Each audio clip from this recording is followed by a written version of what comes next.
welcome back to Books with Brandy Wine. Today I wanted to share with you some of my recommendations for books that partly take place on the ocean. They aren't completely on the ocean, but they do end up there either at the beginning or by the end or somewhere in between. And one of the reasons I'm doing this recommendation video is because there's this awesome readathon going on this month, and I've been seeing some people asking about ocean recommendations. And I'm kind of obsessed with the ocean. Strangely enough, I've read more books that take place partly on the ocean than I have of books that involve dragons, which I was really surprised because I'm like really obsessed with dragons too. So, without further ado, let's get on this. So, the first book that I have to suggest is the first book of the Brother Band Chronicles, The Outcasts. This book is the second series by John Flanagan, the first series being The Ranger's Apprentice. They do take place in the same world, but you do not have to have read The Ranger's Apprentice to read Brother Band Chronicles, although there are little Easter eggs that are kind of layered throughout this series that make more sense if you have read The Ranger's Apprentice, but this book focuses on different things than The Ranger's Apprentice. This book follows this boy here, whose name is, I want to say his name is Hal, but it's probably not. Oh, it is Hal. Okay, cool. I got it right. I actually remember the character's name. That, never happens for me.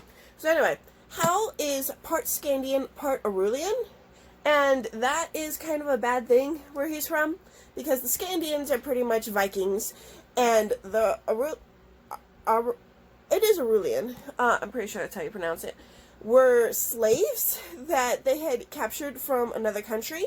And so his mom had been freed from slavery before she married his father, but it was still kind of an issue, like the kids making fun of him for being smaller and for not being completely Scandian. He is incredibly intelligent, and he creates this boat called the Heron, which is a smaller version of the regular Viking ship, whereas the Viking ship has to have such a large crew, and it doesn't have as much of an ability to turn around. The Heron can turn on a dime. It has a triangular sail, and can be maneuvered with super easily, which is with a much smaller crew. And so when the book starts out, the brother bands are being organized together to have a competition to see who's going to be the next winner, most important brother band ship, and it's all the boys that are the same age. And so the first book covers their travels. Their competition. It's a big series, but the first 3 books are really one storyline that continues through all 3 of the books. I would definitely recommend this because it is a Viking book. It does take place mostly on the ocean. Although the first book is mostly on land and then they end up on the ocean, it does describe a lot about their how to sail. There's a lot of sailing terms. He has a glossary in the book to define them. It is very much an ocean-oriented culture, so it definitely shows. The next book I wanted to suggest is Song for a Well, which I recently did a book review of because I loved this book so much. This follows the story of a young girl who is deaf, and when she finds out about this whale whose frequency is not heard by the rest of the whales, she feels like she can relate to him, and she wants him to know that somebody can hear his song. And so she creates a song for him that she can play for him so that he'll know he's not alone. And the whole book covers her quest to try and get that song to him, but there is also a lot of the book where they are on a cruise ship on the ocean. So that's why they're on the ocean. Plus, some of the chapters actually take place in the ocean because they're from the whale's point of view. The next book is Peter and the Starcatchers, which is the first book in the Peter and the Starcatchers series, and I like this book. It kind of had to grow on me at first because it's not as, well, I guess it's technically a retelling of Peter Pan, but it's more like an origin story explaining how everything in Peter Pan came to be the way it was. And so at first I was like, this is really, really different from all the Peter Pan lore that we know, and so it was bugging me. But then I was like, this is really, really cool.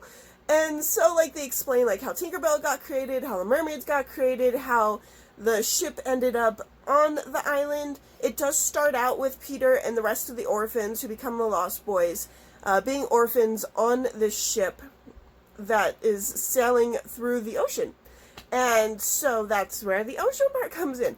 But it is actually really, really good. I have not read the rest of the series yet. I do want to go back and reread Peter and the Starcatchers so I can start the rest of the series, because I want that book to be more fresh in my mind when I start the rest of the series. But I loved it. I think you guys will enjoy it as well. Especially if you love Peter Pan retellings, like it's a really, really cool one. I definitely suggest checking that out. The next book I have on my list is The Star Thief by Lindsey Becker. And this book is about a girl who finds herself in the middle of a battle between constellations and humans that are trying to harness the constellations. And so that's her best friend there, and obviously they are on Pegasus. And at one point she ends up on a ship called, of all things, the Nautilus.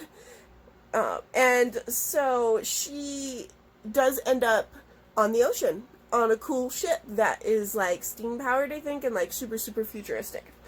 But it does partly take place on the ocean. I loved this book. I love Honorine. She is one of my all-time favorite heroines? I think that's how it's pronounced. And I love her spunk, but mostly I love her determination to try and help everybody, which she never gives up on, no matter how much everybody is trying to capture, harness, kill each other.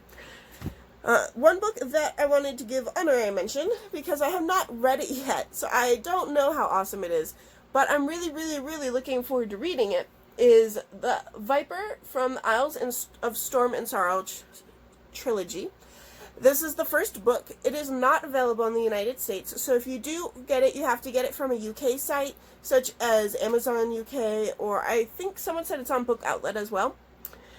This book covers a girl that is destined to become the protector of her islands, but in order to do so, she has to battle her father, who is like a very corrupt pirate.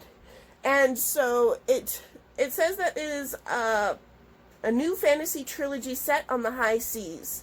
So I'm going to guess there's ocean in this. Not to mention there is some ocean on the cover, and that awesome viper snake. And then the book that I will be reading personally for the book Junkie Trials is going to be The Mapmaker Chronicles: Race to the End of the World. As you can see, he is on a ship over the ocean. If you could see it. It's not gonna focus, is it? It doesn't like me today. Oh well. Oh, it kind of focused. So, you can kind of see it. I have not read this book before. I don't know anything about the series, besides that I bought it at the same time as when I bought those other two small books, The Impossible Quest and Star Del Tora, which actually would have suggested Star Del Tora, but the first book doesn't take place on the ocean at all that I could remember. She does end on the ocean at the very, very, very, last page, if that counts. But, so I bought this at the same time from the same company. And it's really thin, so I'm really looking forward to reading it for this readathon, because this readathon is more about books than pages, so I've got a lot of thin books in this readathon. Anyway, those were some of my recommendations for books that have the ocean somewhere in it, even if it's just a little bit, so that it can work for that challenge. Anyway, I will see you guys next time. Let me know in the comments below some of your favorite ocean books. Bye!